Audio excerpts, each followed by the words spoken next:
Hi అండి, అందరు ఎలా ఉన్నారు? నేనైతే చాలా బాగున్నాను. ఈరోజైతే మంచి సింపుల్ రెసిపీ, క్విక్గా అయిపోయే రెసిపీ అయితే తీసుకొచ్చానండి. అదైతే వడియాలు. సో సమ్మర్ అయితే వచ్చేసింది, ఎండలు అయితే మస్తు ఉంటున్నాయి బయట. ఇంట్లో ఉండే లేడీస్ ఏదో ఒక చిట్కా చేస్తూనే ఉంటాం. అలానే మా అత్త అయితే మా పిల్లల కోసం వడియాలు అయితే ప్రిపేర్ చేసింది. చాలా అంటే చాలా బాగా వచ్చినాయి అన్నమాట. టేస్ట్ కూడా సూపర్ ఉంది. చూసారు కదా ఎంత బాగా వచ్చిందో, అది చాలా నీట్గా వచ్చింది. అయితే ఎలా చేసుకుందాం చూద్దాము. ఒక గిన్నెలోకి అయితే బియ్యం పిండి అయితే తీసుకోవాలి.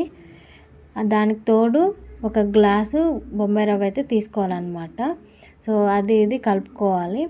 కలుపుకున్న తర్వాత అందులోకి కొంచెం జీలకర్ర, టేస్ట్కి తగ్గంత ఉప్పు వేసుకొని మనం ఏ గిన్నెతోటి అయితే పిండి అయితే తీసుకున్నామో అదే గిన్నెతోటి వాటర్ 12 గిన్నెలు అయితే వాటర్ తీసుకోవాలి. ప్రస్తుతానికైతే ఒక 2 గిన్నెలు వాటర్ తీసుకొని దాన్ని అయితే నీట్గా ఉండలు లేకోకుండా అయితే కలుపుకోవాలన్నమాట. సో ఉండలు ఉంటే మనకి వడియాలు అంత పర్ఫెక్ట్గా అయితే రావు.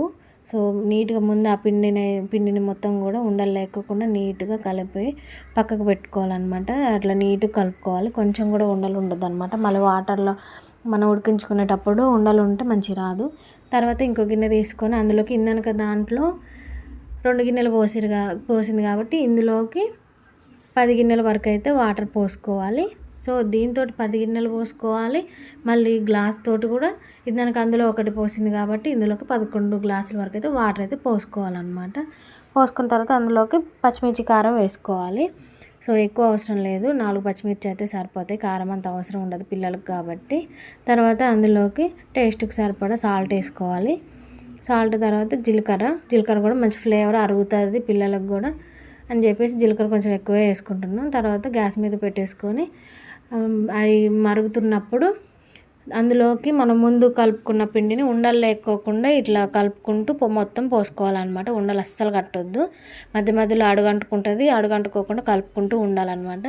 కలుపుకున్న తర్వాత కొంచెం చిక్కబడుతుంది. ఒక పావు గంట తర్వాత అట్లా చిక్కబడ్డ తర్వాత దాన్ని అయితే తీసుకొని మనం ఫ్యాన్ కింద పెట్టుకోవాలి. వేడిది అవసరం లేదు. కొద్దిసేపు అట్లా కలుపుకుంటూ కొంచెం చల్లారుతుంది అనమాట. చల్లారిన తర్వాత మనం ఎండలో అయితే ఎండలో, లేకుంటే ఫ్యాన్ కింద మన ఇష్టం అనమాట. మనకి ఎట్లా వీలుంటే అట్లా వడియాలు అయితే పెట్టుకోవాలన్నమాట. అట్లా గంటతోటి తీసుకొని పెట్టేసుకోవాలి.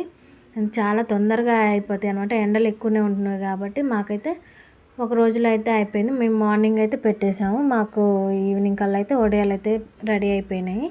మా వదినను మా అత్తయ్య అయితే వడియాలు పెట్టేస్తారు అనమాట.